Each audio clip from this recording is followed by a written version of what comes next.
Miremos cualquier rincón del planeta y parecerá que ahí estuvo siempre. Pero la Tierra es dinámica. Ha sufrido cambios constantes en los últimos 4.500 millones de años. Los elementos químicos terrestres se han mezclado, separado y depositado en forma irregular en todo el planeta. La superficie terrestre es distinta de su interior. ¿Por qué? ¿Cuáles son las fuerzas que redistribuyen los elementos y los minerales?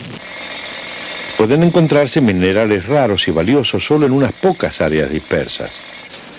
Su escasez incentiva la búsqueda de sustitutos y hoy en día nuestra tecnología en desarrollo puede encontrar nuevas aplicaciones exóticas de las sustancias más comunes.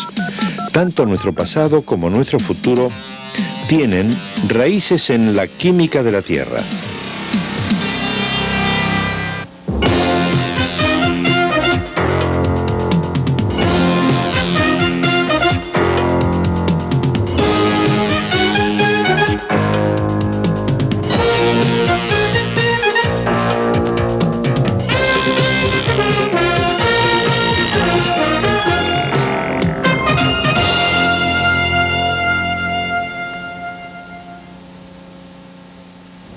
El filósofo e historiador americano Will Durant descubrió que las civilizaciones existen debido a un consentimiento geológico. Pensémoslo. Como todo lo que usamos deriva en forma esencial de la Tierra, la distribución geográfica de minerales y gangas terminan directamente con la economía, la política y los modelos de mercado mundiales. Por ejemplo, esta muestra de acero inoxidable. Uno de sus componentes más importantes es el cromo. El cromo se usa en aleaciones para proteger llantas y fabricar motores de aviones. ¿Pero de dónde viene? De gangas en depósitos que se encuentran principalmente en Sudáfrica o en la Unión Soviética, como platino o diamantes. Otro metal estratégico, el estaño, se encuentra principalmente en el sudeste de Asia. En los suelos de Saudi Arabia podemos encontrar petróleo, pero hay muy poco en los suelos de Israel.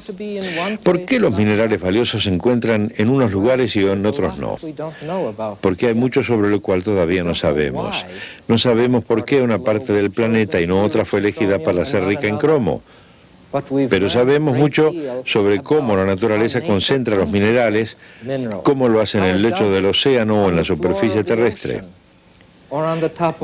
Hemos aprendido cómo se forman los depósitos de gangas, la química subyacente del planeta.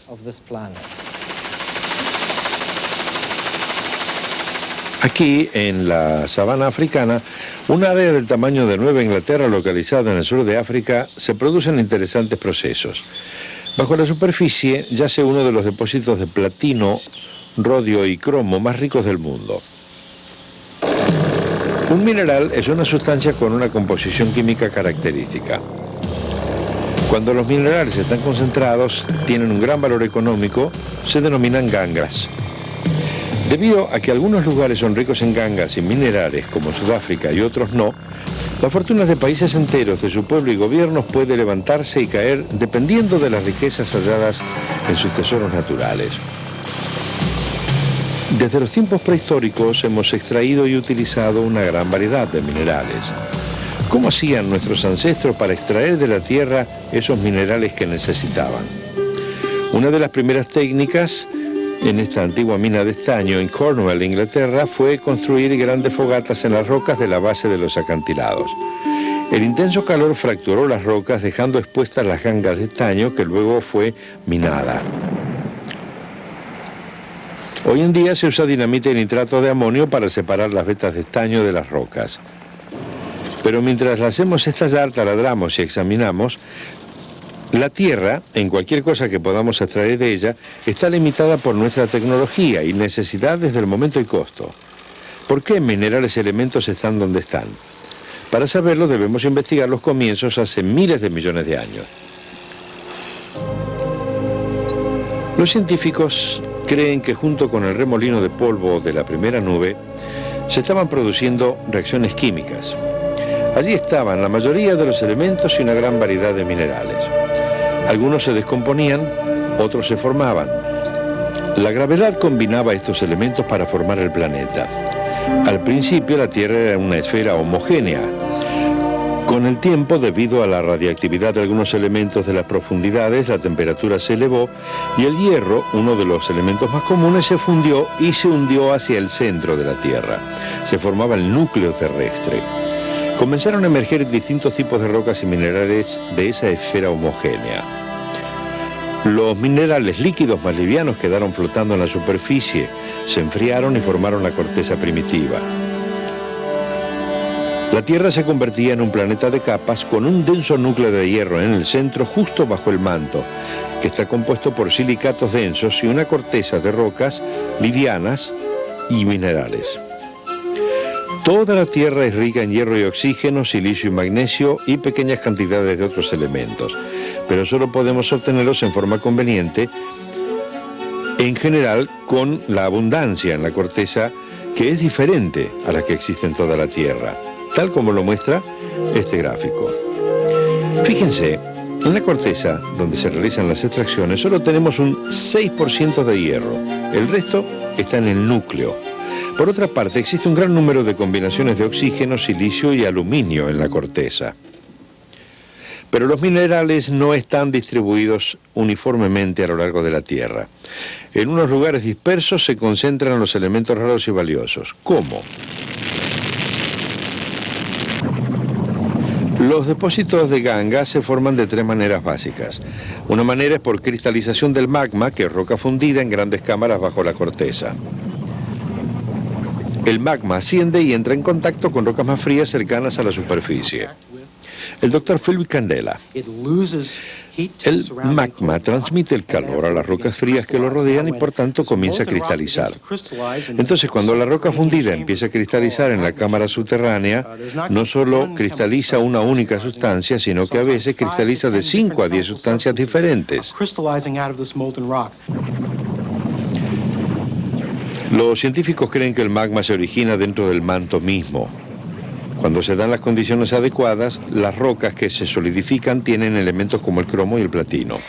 Y este debe haber sido el caso de la sabana sudafricana, donde depósitos de ganga formados son tanto beneficiosos como internacionalmente estratégicos. La segunda manera en que se forman los depósitos de gangas es a través del efecto del agua sobrecalentada. Depósitos de estaño, plomo y zinc por lo general se originan de esta manera. Al ascender, este agua caliente disuelve los metales y extrae los azufres de las rocas circundantes. Como esta sube hacia los niveles más fríos en la corteza terrestre, le transmite calor a esas rocas. Asimismo, ese fluido ascendente vaporiza el metal y los azufres disueltos en agua se combinan para formar minerales sulfuro. Estos pueden formar placas sobre las paredes de una fractura y formar vetas de mineral. Por ejemplo, aquí tenemos una veta de mineral. Este es un tipo de roca granítica que se ha fracturado. Los fluidos calientes que ascienden llenan la fractura. Disuelto en el agua había dióxido de silicio que precipitó para formar cristales de cuarzo, material vítreo que está dentro de la veta. La solución también contenía un metal denominado molibdeno y azufres. Durante el enfriamiento, estos se combinaron y precipitaron a lo largo de las paredes, produciendo otra veta que ahora encontramos en esta roca de molibdenita, disulfuro de molibdeno y también dióxido de silicio o cuarzo.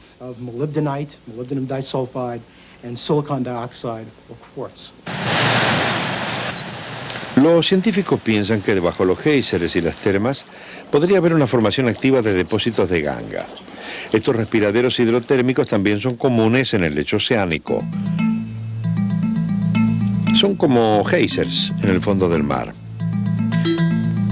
Mientras que hace muy poco hemos podido verlos de cerca, ellos están brindando nuevas pistas sobre cómo se formaron estos depósitos de gangas.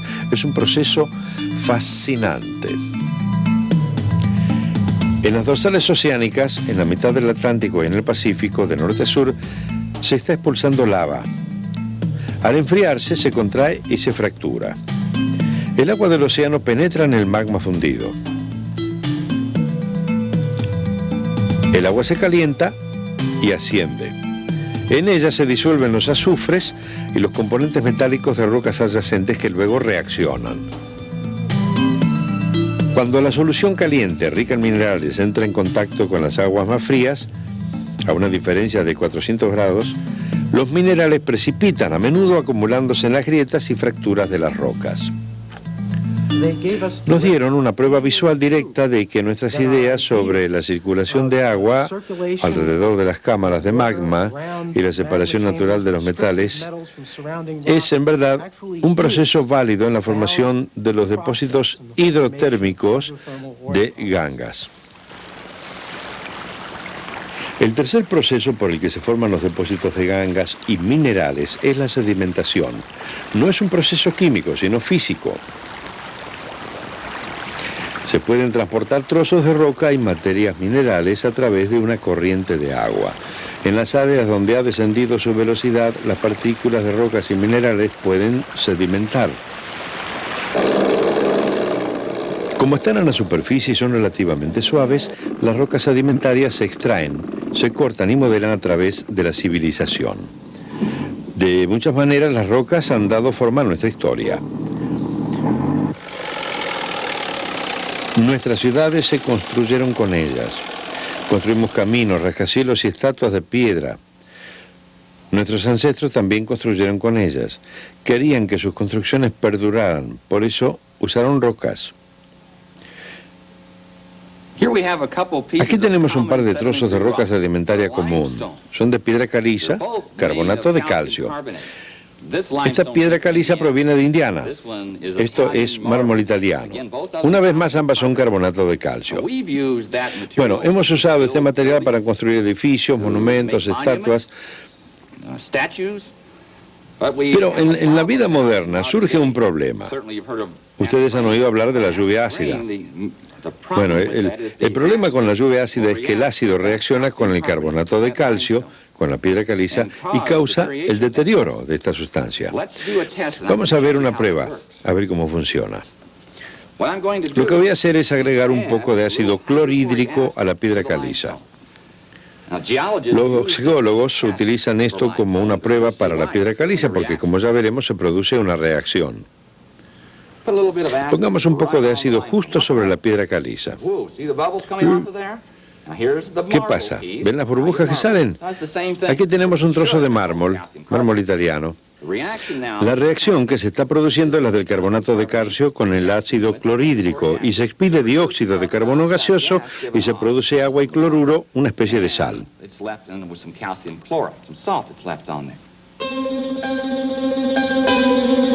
La piedra caliza y el mármol siempre han sido materiales importantes para construir, pero el problema es que ambos son carbonato de calcio. Estas estructuras y las construcciones renacentistas en Venecia son tesoros invalorables del pasado. Pero al estar hechos de mármol, el pasado se desmorona ante nuestros ojos. Estas obras de arte están expuestas a la lluvia ácida que reacciona con el carbonato de calcio convirtiéndolas en sales de calcio solubles. La misma reacción química que involucra la lluvia ácida y el carbonato de calcio se produjo en forma natural por millones de años. Así se formaron cavernas. Aunque los minerales, carbonatos, son casi insolubles en agua, se disuelven con facilidad en el ácido carbónico que está en las aguas subterráneas. Al filtrarse esta solución carbónica a través de las juntas de formaciones rocosas, se disuelve la piedra caliza. Luego de un tiempo se forma una caverna. En esta reacción se alcanza un equilibrio. El carbonato de calcio y el bicarbonato coexisten en esta solución. Es una solución irreversible que podemos reproducir en el laboratorio. ¿Qué pasaría si tomo un poco de este óxido de calcio, carbonato de calcio, menos dióxido de carbono y la introdujera en el agua destilada? Se formaría una solución turbia de hidróxido de calcio.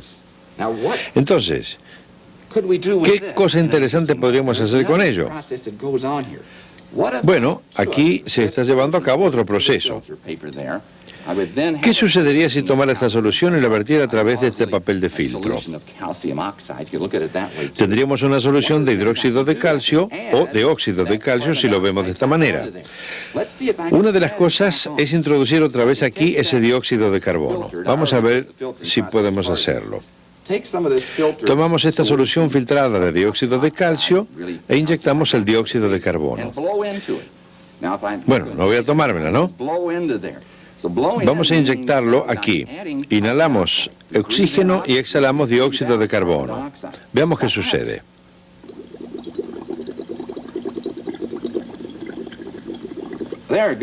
Ahí está. Esta sustancia es el carbonato de calcio. Introduciré de nuevo el dióxido de carbono en el óxido de calcio. Y aceleramos este proceso agregando hielo seco. Este hielo es dióxido de carbono sólido, o dicho de otra manera, en una forma más concentrada. Vamos a poner un poco aquí. Y lo que vamos a ver es el principio que la solución se vuelve más turbia y forma más carbonato de calcio. Pero también ocurre otro fenómeno interesante. Se forma bicarbonato. Bueno, el bicarbonato es soluble, se disuelve en esta solución y esperamos que va a limpiarla. Este proceso del que hemos hablado es reversible. Ya hemos visto algo de él. El óxido de calcio en la solución acuosa y luego inyectamos el dióxido de carbono. ¿Ven? Se ha limpiado. Ahora debe de haberse formado bicarbonato. Se oye como un procedimiento bastante complicado. De hecho, la naturaleza lo hace en forma muy secreta y muy simple. Aquí en Mammoth Cave, Kentucky, se llevan a cabo los mismos procesos que hemos visto en el laboratorio. Gotea el agua, se forman estalagmitas en el suelo y estalactitas en el techo alrededor de la gotera. Es un proceso lento. Lleva unos 100 años formar poco más de 1 centímetro de estalactita o estalagmita. Otro compuesto común, como el carbonato de calcio, forma rocas sedimentarias y está en todas partes. Es la sílice, el dióxido de silicio o arena, como la conocemos comúnmente.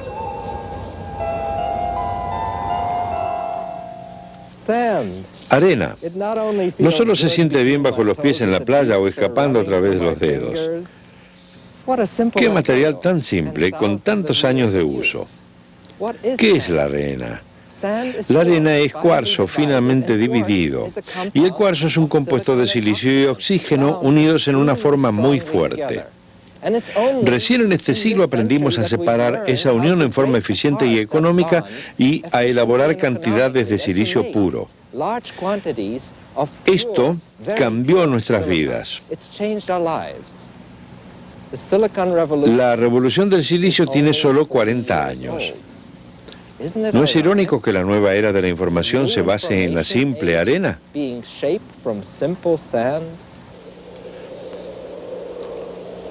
Arena, aún más común que la piedra caliza.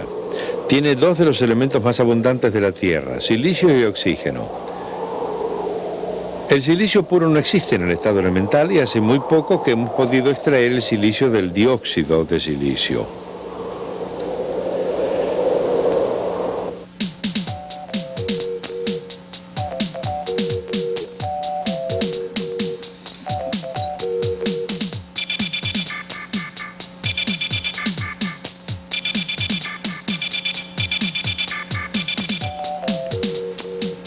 La nueva revolución de la tecnología del silicio se basó en estos descubrimientos.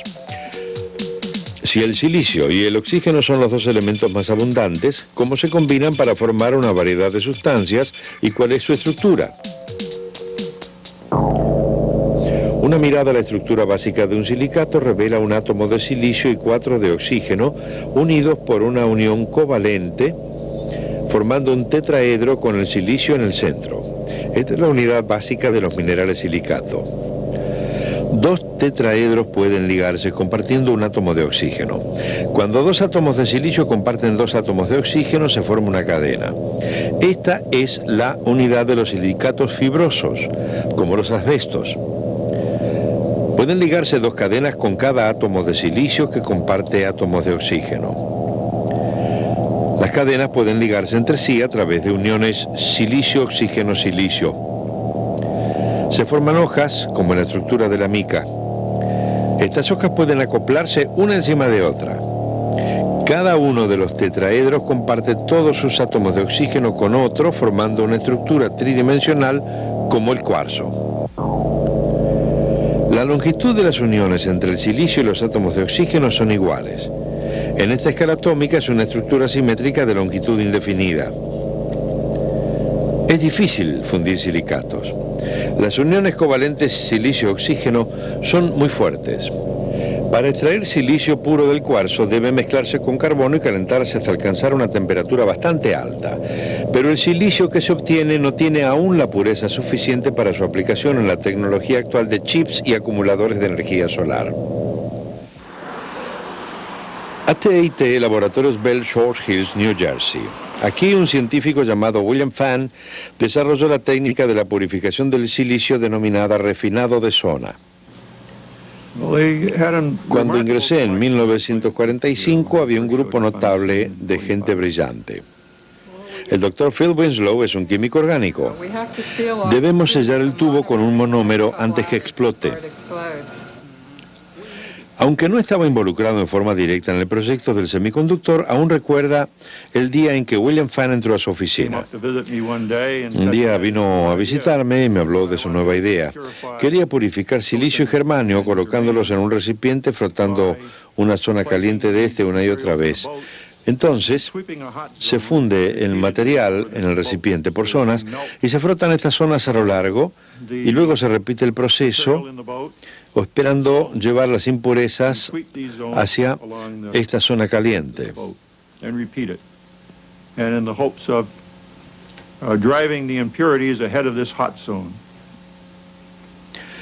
El principio en que se basó William Fan fue que cuando un líquido se solidifica, el cristal no incorpora materiales extraños con facilidad.